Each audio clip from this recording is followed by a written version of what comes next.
Good morning Akola. भेटूया प्रतिभावंतांना, कलाकारांना. Good morning Akola. Good morning Akola या कार्यक्रमात मी सूरज गोळे आपल्या सर्वांचं मनपूर्वक स्वागत करतो. श्रोत्यांनो, दर बुधवारी आपण गुड मॉर्निंग अकोला हा कार्यक्रम घेऊन येत असतो आणि या कार्यक्रमामध्ये नवनव्या व्यक्तिमत्वांना भेटत असतो. आज आपण भेटणार आहोत अशाच एका व्यक्तिमत्वाला, ज्यांनी आपल्या जन्मजात कर्णबधिरतेवरती दुर्दम्य इच्छाशक्तीने मात करत चित्रकलेच्या बळावरती आंतरराष्ट्रीय स्तरावरती महाराष्ट्राचं नाव उज्ज्वल केलं. ते म्हणजे आपल्या अकोल्याचे सुपुत्र चित्रकार वैभव तानाजी सांगडे यांना. त्यांच्यासोबत त्यांचे वडीलसुद्धा आहेत. वैभवजी आणि तानाजी साहेब, सर्व श्रोत्यांच्या वतीने आकाशवाणीच्या स्टुडिओमध्ये मी आपलं मनपूर्वक स्वागत करतो. नमस्कार आणि धन्यवाद सर.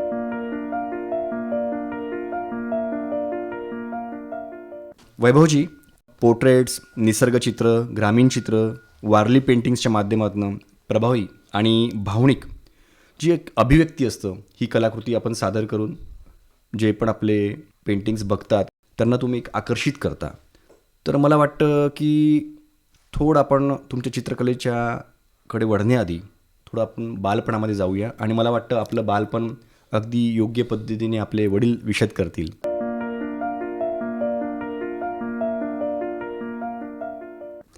तानाजी साहेब, मला असं वाटतं की जे यांचा संघर्ष आहे हा संपूर्ण भारतामध्ये यांनी नाव केलं आहे, तर यांचं थोडं लहानपण कसं गेलं आपण थोडक्यात जर आपल्या श्रोत्यांना विशद केलं तर.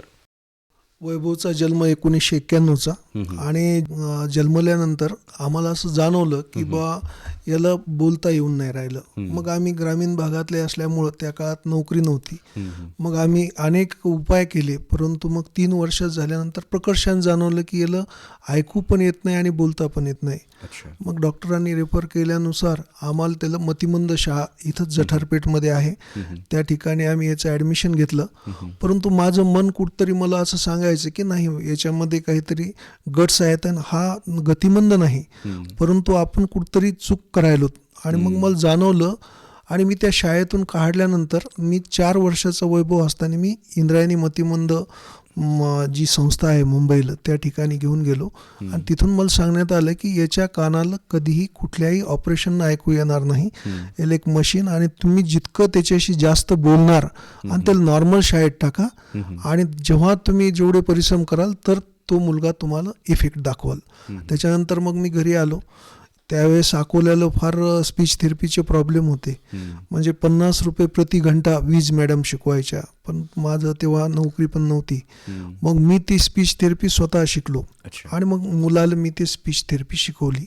आणि मग तेव्हा मी विचार केला की नॉर्मल शाळेत, राष्ट्रीय शाळेत त्याला घेतलं, पण तिथं मुलंही हसायचे की बा तुला बोलता येत नाही, बोललं तर एखादं तोत्र शब्द.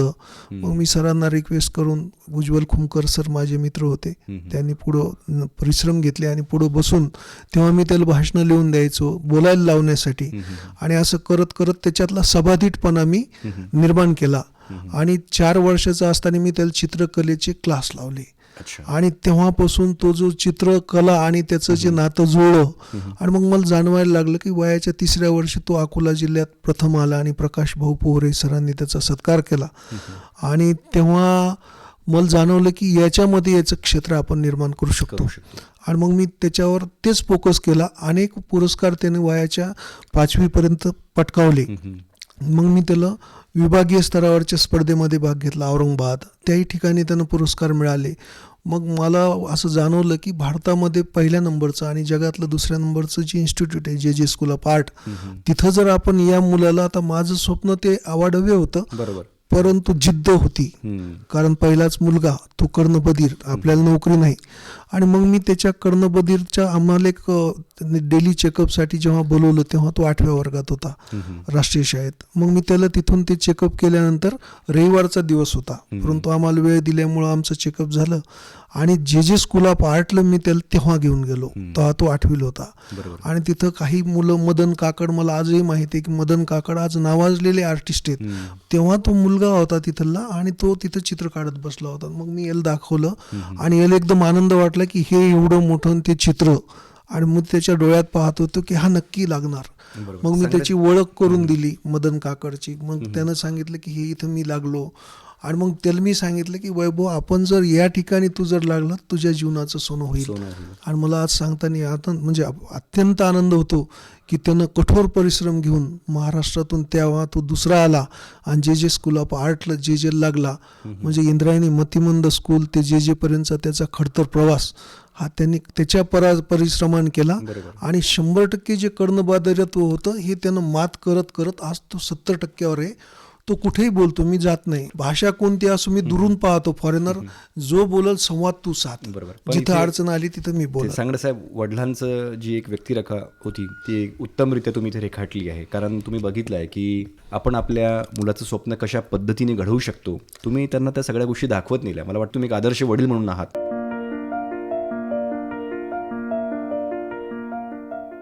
मला वाटतं वैभवजी, आपण थोडं आपल्याकडे सुद्धा येऊया. वडिलांनी जेव्हा आपल्या हातात म्हणजे वयाच्या 4व्या वर्षी जेव्हा ब्रश दिला होता तेव्हाचा काही प्रसंग आपल्याला आठवतात का काही?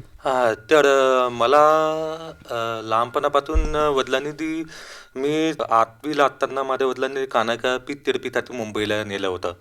तेव्हा मला एक कॉलेज जे डोळ्यासमोर आठवलं. माझ्या वडिलांनी एकच शब्द दिला होता की बा त्या मी मनात आठवलं होतं. का नंतर मी 10वी नंतर पहिला क्रमांक परीक्षा पास झालो, 10वी 12वी. मग 12वी झाल्यानंतर मी बाबासाहेब धोणे तिकडे कला महाविद्यालय तिकडे मी आर्ट टीचर म्हणून डिप्लोमा 2 वर्षाचा कोर्स केला. आणि 2 वर्षाचा कोर्स नंतर मी ती एंट्रन्स एक्झाम असते DD कॉलेजला लागायची ती. त्या DD कॉलेजमध्ये ती एंट्रन्समध्ये मी राज्यातून अपंगातून दुसरा आणि कातमधून पहिला आलो. त्यावेळेस मला तिथं DD मध्ये परमिशन मिळाली त्या कॉलेजला नंबर लागण्यासाठी. आणि तेव्हा कॉलेजला मी 2011ला मी कॉलेजला लागलो आणि 2015ला मी आधी एज्युकेशन पूर्ण कम्प्लीट झालं, bachelor of fine art, applied art.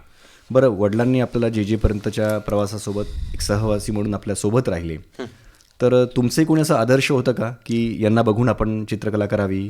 नाही, मला तर लहानपणापासून कसं तिकडे का लिखित आवड होती. मी लहानपणापासून मी शाळेत असताना कधी मला अभ्यासात कधी आवड नव्हती. पण माझ्या हातामध्ये एक पेन्सिल आणि कागद वयाचे 4 वर्षाचे असताना, पण ते कागद आणि पेन्सिल घेऊन मी पेपरवर असे कोणते लहानपणी तिकडे काढायची. एक झाड, फूल, पान, डोंगर, अख्या लहानपणापासून मी चित्र काढत काढत काढत ते माझ्या डोक्यामध्ये कल्पना वाढली.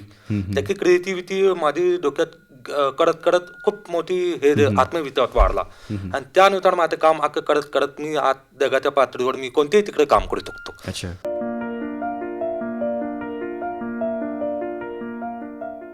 सर, तुम्हाला पण काही असं मनामध्ये स्वप्न असेल का की आपल्या वैभवनी या कलाकारासारखं घडावं? हा, माझं जेव्हा मी वैभवला घडवत गेलो तेव्हा मला काय अशी पुढची कल्पना नव्हती. परंतु जेव्हा वैभव लागला तेव्हापासून मात्र मी त्याच्या बाबतीत थोडं अत्यंत जागरूक झालो.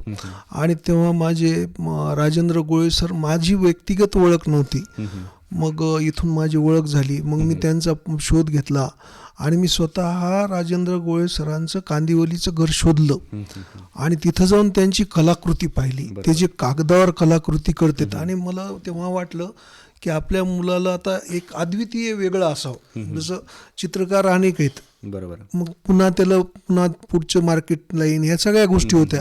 मला असं वाटायचं की माझ्या मुलांना असं क्षेत्र निवडायला पाहिजे की ज्याचं त्याचं असलं पाहिजे, म्हणजे तो अद्वितीय, आणि तो त्याचा करत बसला पाहिजे. आणि मग मी मला ती राजेंद्र गोळे सरांची जेव्हा मी ती कार्य पूर्ण पाहिलं ते मिनिएचर पेपर, तर मी प्रभावित झालो. मी त्यांच्या घरी गेलो आणि मीच ओळख काढली. त्यांनी आम्हाला जीव घातलं, बसवलं, त्यांनी समजून घेतलं. ते मला माहीत सांगायचं, साहेब तुम्ही बरोबर आहे, तुम्ही उत्साही पालक आहेत. तेव्हा हा फर्स्ट इयरला होता. ते मग त्याचं BF हे तर होऊ द्या. मी तेव्हा त्यांना विनंती केली की काही करा, तो तिथून येईल, तुमच्या तिथं बसल दिवसभर आणि तुमचं करत बसल काम, त्याचं काही पैसे द्यायचं काम नाही, पण तुमच्या अंडरमध्ये त्याला शिकवा. पण मग त्याच्यानंतर मलाही नोकरी लागली. माझा दुसरा मुलगा, मग त्याच्याकडे फोकस. आता याचा मुलगा असा पहिला म्हणल्यानंतर मी थोडा प्रॉब्लेम मध्ये होतो. दुसऱ्या मुलाला मी एवढं चांगलं की आकाशवाणीचे आज मला उपकार वाटतात. कारण 4थीला माझा दुसरा मुलगा जेव्हा राज्यात पहिला स्कॉलरशिपला आला तेव्हा माझी याच ठिकाणी मुलासोबत मी आलो होतो. आणि मग राजेंद्र गोळे सरांनी सांगितलं BFA झाल्यावर, तर माझ्या डोळ्यात राजेंद्र गोळे हे याच्यासाठीचे पहिले आयकॉन, की बा आपल्याला असं केलं पाहिजे. बरोबर. आणि मग हळूहळू मी मग डेव्हलप करण्यासाठी पुढं त्याचं पेन्सिल वर्क त्याला वळवलं तर ते 300 रुपयाची एक पेन्सिल होती. मग मी दिल्लीहून आणल्या त्या, पण मी याला कधी दाखवलं नाही की बा आपल्याजवळ पैसे नाहीत काय नाही. आणि मग त्याच्या त्या पेन्सिलच्या काढत गेले. मला घरचे सुद्धा म्हणायचे की तुम्ही एवढा खर्च करायले, हे काय करणार तुम्ही.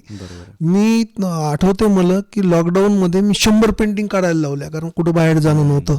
मग याला घरी बसून तर सगळे आमचे नातेवाईक हसायला लागले, यानं पूर्ण घरामध्ये खेळ ठोकून सगळ्या रूम ह्या पूर्ण पेंटिंगच लावल्या. आणि मग मी लोकांना म्हणायचं की बाबा मला तर घरातच जंगलात झोपल्यासारखं वाटतं. मी याला म्हणायचं रोज चित्र काढ आणि ते पेन्सिलचे काढ. हे परेशान झालं, पण पर्याय नव्हता काही, कारण यालाच कोरोना झाला तर मी घरी होतो आणि सगळे घरी होते. मला माझ्या ड्युट्या असायच्या महसूलच्या. अच्छा.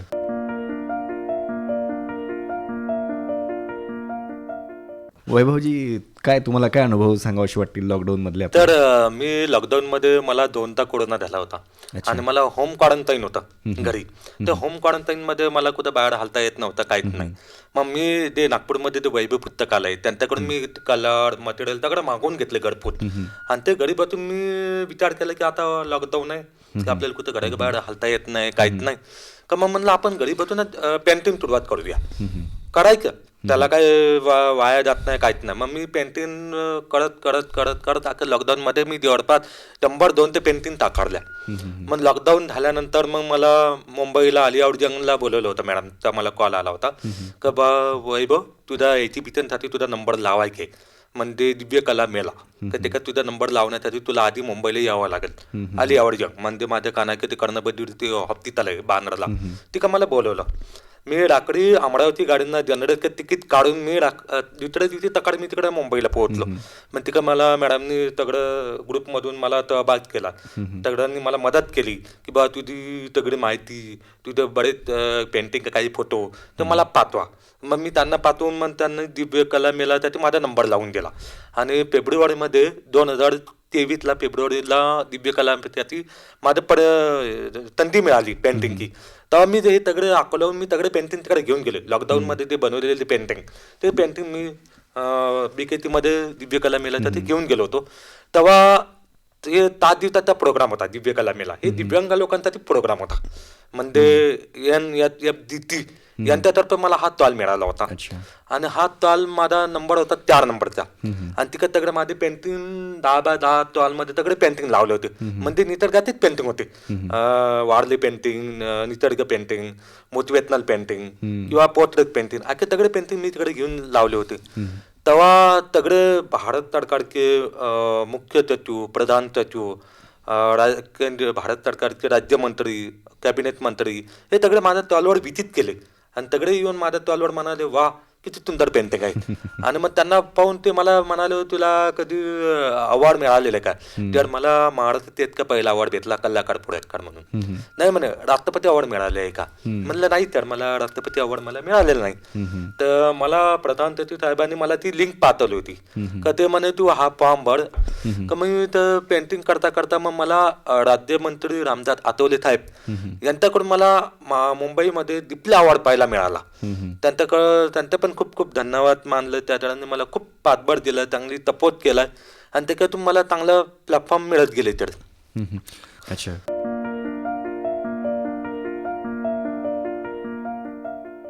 वैभवजी, आपली जी एक अदम्य साहस आणि जे जिद्द आहे या आणि कलेच्या सामर्थ्यावरती कर्णबद्धीवरती आपण मात केली.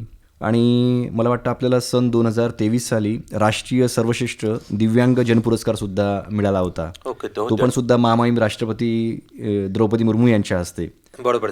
तर तुम्हाला सन्मानित करण्यात आलं. तुम्हाला काय वाटलं की मला वाटतं तानाजी साहेब की आपल्या मुलांनी इथपर्यंत जी मजल मारली आहे तो अविस्मरणीय क्षण मला आजही आठवतो. कारण वैभव आता आपल्याशी मुलाखत करायला, परंतु त्याचे जे शब्द आहेत म्हणजे प्रेक्षकाला माझी सुद्धा हात जोडून विनंती आहे की त्याचं तुम्ही कॉन्फिडन्स लेवल पहा. बरोबर. त्याचा प्रवास पहा. बरोबर. हा शब्द थोडे कळणार नाहीत ते मी क्लिअर करतो. कारण तो क्षण असा होता, कारण राष्ट्रपती पुरस्कार 2023चा फोन याला प्रधान सचिवचा आला, परंतु याला कानानं ऐकून नसल्यामुळं ते कोण बोलायलेत हे कल्पना नव्हती आणि तो फोन मी घेतला आणि मी फोन केला तर ते प्रधान सचिव राजेशजी अग्रवालजी होते, जे आता महाराष्ट्राचे विद्यमान मुख्य सचिव आहेत. वैभववर अतिशय प्रेम करणारे ते आहेत. मी त्यांचे या ठिकाणाहून सुद्धा फार धन्यवाद करतो की त्यांच्या पाठबळामुळं त्यांनी नेहमी वैभवला प्रेरणा दिली. तर मग त्यांनी मग फोनवर म्हणत मी राजेश अग्रवाल बोलतो. तर मी म्हणलं सर नमस्ते, कारण मला ती जाणीव होती मी राजेश अग्रवाल यांच्याच नियुक्तीनं मी तलाठी झालेलो होतो 90चा, म्हणजे दोन्ही दुग्ध शर्करा योग. आणि किशोर सुरवाडे सर ते पण त्यांचाही फोन होता नंतर. आणि मग त्यांनी फोनवरून सांगितलं मला की तुमच्या मुलाला वैभवलं राष्ट्रपती पुरस्कार आम्ही दिलेला आहे, तर तुमचं अभिनंदन. त्या अभिनंदनासाठी तो फोन होता. तर माझ्या डोळ्यातून आता जसं पाणी तसं तेव्हाही होतं. आणि माझी पत्नी आज हयात नाही, परंतु माझ्या पत्नीनं जी मेहनत या मुलाच्या जडणघडणीत केली ती अप्रतिम आहे, म्हणजे दोन्ही मुलाच्या बाबतीत. कारण याला ऐकू येत नव्हतं, मग मशीन काढून झोपायचा, तर रेखा सकाळी 6ला फोन करायची, त्याच्या अगोदर हा 5ला उठून ती मशीन लावायचा आणि मग याचा तो जेजेचा प्रवास चालू असायचा. म्हणजे हे माझ्या मिसेसचं या ठिकाणी आज मला ती प्रकर्षानं कमतरता, कारण एक म्हणजे माझ्या घडवण्यापेक्षा ही आईचा हात सुद्धा याच्यामध्ये फार मोठा आहे. प्रत्येक ठिकाणी आई त्याच्यासोबत होती. तर माझ्यासाठी आमच्यासाठी आमच्या या दिव्यांग मुलाला या लेवलचा पुरस्कार भेटणं ही आमच्यासाठी फार मोठी मुलाची होती. कारण आम्ही घेतलेले कष्ट आणि त्यानं केलेली मेहनत त्याचं कुठंतरी ते फार उच्च लेवलचं फळ मिळालं अशी माझी प्रतिक्रिया होती. अच्छा.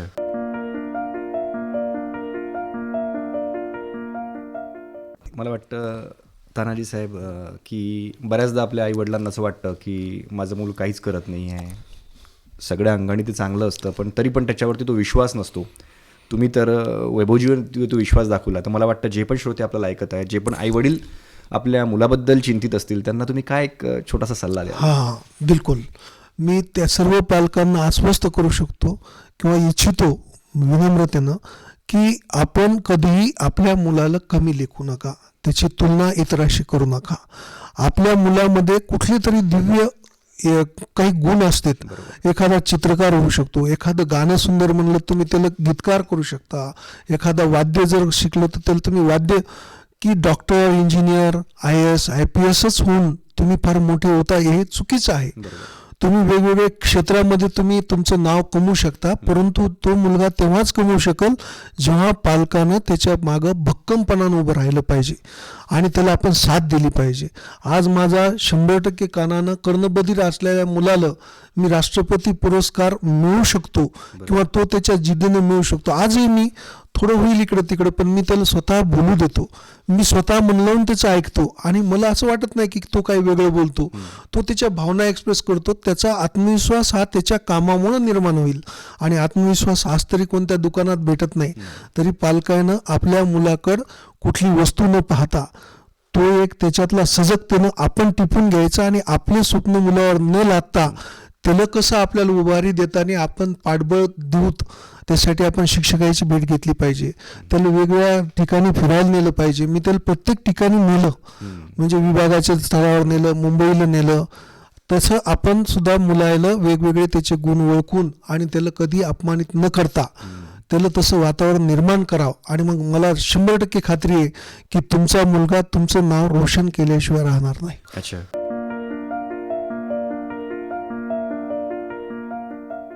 मला वाटतं असं यातून आपल्या लक्षात येतं की आपल्या मुलांना निसर्गासोबत सुद्धा मैत्री करायला लावावी. निसर्गापासून पण बरंच काही शिकता येतं आणि वैभवजींच्या ज्या कलेमधून आपल्याला बघायला मिळतं की सगळं त्यांची निसर्गाबद्दलची जी ओढ आहे, निसर्गाला जे बघितलं आहे तेच त्यांच्या चित्रामध्ये उमटत असतं.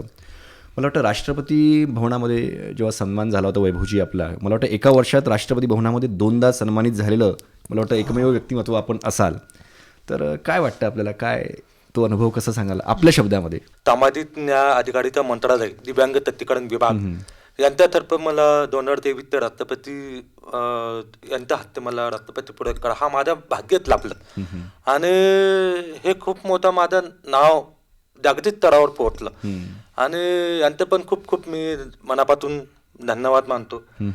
तर मला राष्ट्रपती भवनमध्ये तिका मला हा अनुभव होता की आमचं दिव्यांग लोकांचं पडपलपेट प्रोग्राम केला होता राष्ट्रपती भवनमध्ये. तो प्रोग्राम पाहून मला खूप आनंद वाटला होता. राष्ट्रपती भवनमध्ये पहिलाच स्टॉल भेटला होता मला राष्ट्रपती भवनमध्ये. आणि तेव्हा मी ठरवलं की तिकडे राष्ट्रपती भवनमध्ये मी आतापर्यंत कधी पाहिलेलं नव्हतं. तेव्हा आमच्या दिव्यांग लोकांचा पर्पल फेथ हा प्रोग्राम एक दिवशी प्रोग्राम केला होता राष्ट्रपती भवनमध्ये. तेव्हा राष्ट्रपती मॅडम माझ्या स्टॉलवर आल्या होत्या. तर त्यांनी सगळ्या पेंटिंग मध्ये पूर्ण बघितलं होतं त्यांनी. आणि पूर्ण पेंटिंग बघितल्यानंतर त्यांना प्रत्येक ते मोर पेंटिंग आवडला मॅडमला. कारण ते आज माननीय राष्ट्रपती मॅडम हे भारताचे राष्ट्रपती आहे, बरोबर, पण आपला भारताचे राष्ट्रीय पक्षी मोर आहे. म्हणून ते पेंटिंग त्यांना खूप आवडलं असल्यामुळे ते राष्ट्रपती मॅडमने आपला मोर पेंटिंग घेऊन तिकडे लावलेलं आहे. अच्छा, अरे वा, अभिनंदन तुमचं त्याच्याबद्दल. धन्यवाद. अच्छा,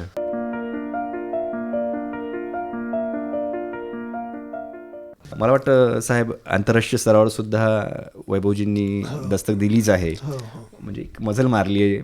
मग इंग्लंड असेल, अमेरिका असेल, कॅनडा असेल, जर्मनी असेल, रशिया असेल, फ्रान्स असेल, यासारख्या देशांपर्यंत वैभवची कला पोहोचलेली आहे. आणि मला वाटतं अमेरिकन दूतावास मुंबईमध्ये सुद्धा त्यांच्या चित्रांचं प्रदर्शन झालं होतं. तिथं सुद्धा त्यांचा सन्मान झाला होता. मला वाटतं त्याविषयी सुद्धा सांगा. म्हणजे एक कर्णबधिर होते ते मात करणारा मुलगा जो एक आंतरराष्ट्रीय स्तरावरती आपली ओळख निर्माण करतो आहे, तर वडिलाला कसं गदगद होतं? हो, याचं सगळं श्रेय BKC मध्ये जे पहिलं त्याचं प्रदर्शन दिव्य कला मेळामध्ये भारत सरकारकडून त्याची नॉमिनी झाली. आणि मग पहिलं BKC मुंबईला त्याचं प्रदर्शन सुरू झालं. त्या BKC मध्ये मला हे माहीत नव्हतं, माझंही पहिलंच. मी कधी असं स्पीच त्यापूर्वी कधी मला माहीत नव्हतं कसं बोलायचं. आणि एकदम पब्लिक यायला लागली इंटरनॅशनल स्तरावरची. मग कॅनडा, ऑस्ट्रेलिया, अमेरिका. आणि मग तिथं मी तोडकं इंग्लिशमध्ये, मग माझंही कॉन्फिडन्स लेवल फार मोठा होता. कारण आपण घडवलेल्या मुलाच्या याच्यावर एवढे यायले तर आपण आता ते बोललं पाहिजे. आणि मग तिथंच अमेरिकन दूतावासाचे लोक होते, पण तेव्हा कल्पना नव्हती. त्यांनी आमचे नंबर टिपले, हे केलं. आणि मग तिथून सगळीकडून नंतर मग फोन यायला लागले की अमेरिकन दूतावासमध्ये तुम्हाला बोलवलं. मग मी त्याच्याबरोबर गेलो. आणि फक्त ते 2-3 तासाचं होतं. त्याच्यामध्ये त्याच्या 1,11,000 पेंटिंग तिथं अमेरिकन दूतावासमध्ये गेल्या.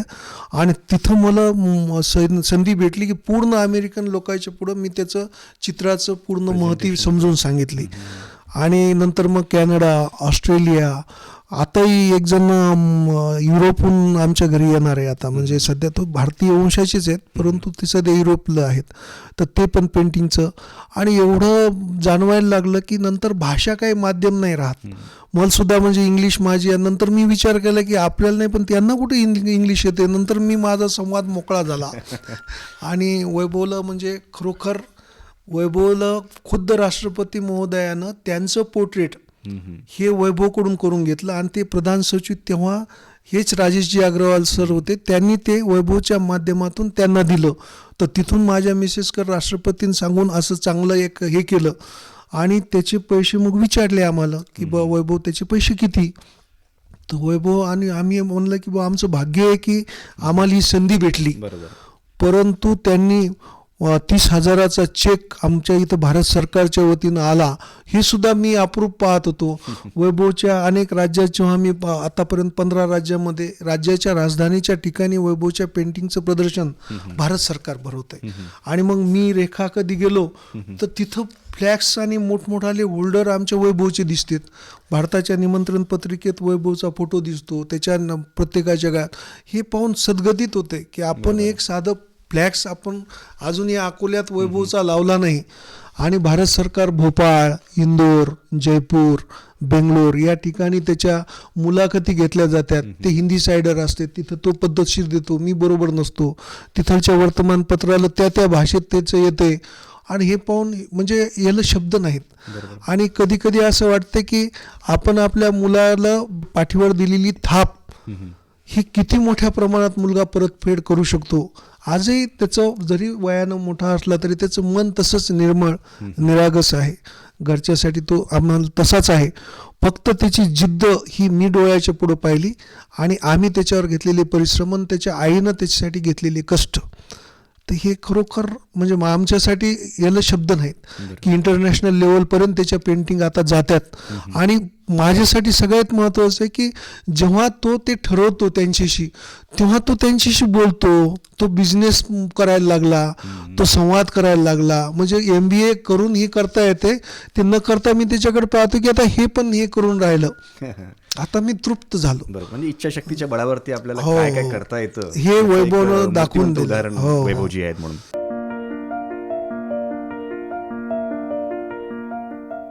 बरेच वेळ आपली चर्चा झाली आहे. तर मला वाटतं श्रोत्यांनो, आताच आपण कलासुक्त योद्धा वैभव सांगडे यांचा एक जीवन प्रवास आणि त्यांच्या सन्मानाविषयी जाणून घेण्याचा प्रयत्न केला. आपल्यासोबत वैभवजी सुद्धा होते आणि त्यांचे वडील तानाजी सांगडे साहेब सुद्धा. तर मला वाटतं वैभवजी आणि तानाजी साहेब, जाता जाता तुम्ही काय एक सगळ्यांना एक संदेश देऊन जाल? संदेश हाच देतो की कधीही आपल्या मुलाची तुलना कोणाशी करू नका. आपल्या मुलाला हेच बनवायचं की तू डॉक्टरच झाला पाहिजे किंवा तू इंजिनियर IITच झालं पाहिजे. आजकाल फॅड आहे. एक तर तो JEE म्हणजे IIT किंवा एक तर किंवा मग UPSC आणि MPSC. पण आज आपण पाहतो की फार मोठं डिप्रेशन मुलाला येत आहे. तुम्ही पालकांना कधी आपल्या मनाचे स्वप्न मुलावर लादू नये. प्रत्येकाचं स्वतंत्र व्यक्तिमत्व आहे. आपण त्यांना तसा प्लॅटफॉर्म निर्माण करून देऊ शकतो आणि मला 100% खात्री आहे की आपणही आपल्या मुलाला पाठबळ द्या, त्याला त्याच्या कलेनं जगू द्या आणि तुम्ही त्याला तसा अवकाश निर्माण करा. निश्चित तुमचा मुलगा झेप घेतल्याशिवाय राहणार नाही. आणि मी या ठिकाणी आकाशवाणी केंद्राचे या ठिकाणी मला जे बोलवलं, कारण अशा मुलांना बोलवावं आणि त्या मुलांची मुलाखत घेऊन प्रेरणा, त्याचा आत्मविश्वास आज तुम्ही आम्हाला या ठिकाणी बोलवलं. माझ्या मुलाच्या आत्मविश्वासामध्ये, मनोबलामध्ये फार प्रचंड वाढ झाली. त्यानं मला 2दा-3दा सांगितलं की आकाशवाणी केंद्रावर जावं लागते आणि आपल्या या ओळखून घेण्याच्या भूमिकेमुळं, कारण आपण त्याच्यातलं हेडलं की आपण यांना संधी दिली पाहिजे. तुम्ही आम्हाला संधी दिली त्याबद्दल खरोखर मी तुमचा ऋणी आहे. आणि हे जे ऐकतील त्यांच्यासाठी फार मोलाचं आहे. माझा मुलगा आहे म्हणून नाही, तर असा मुलगा जो 100% कानानं बोलता येत नाही, ज्याला इंद्रायणी मतिमंद शाळेचा ठपका होता, परंतु त्यानं या सगळ्यावर मात केली. ते केवळ आणि केवळ त्याला सतत प्रेरणा देणं, त्याचं कौतुक करणं, 4 माणसात आणून त्याला बोलायला लावणं, हे आपण आम्हाला संधी दिली. त्याच्याबद्दल आम्ही दोघंही सुद्धा आभार व्यक्त करतो, कुटुंबाच्या वतीनं सुद्धा. आणि आम्हाला या ठिकाणी 2 शब्द व्यक्त होण्याची संधी दिली, त्याच्याबद्दल सुद्धा आम्ही आपले आभारी आहोत.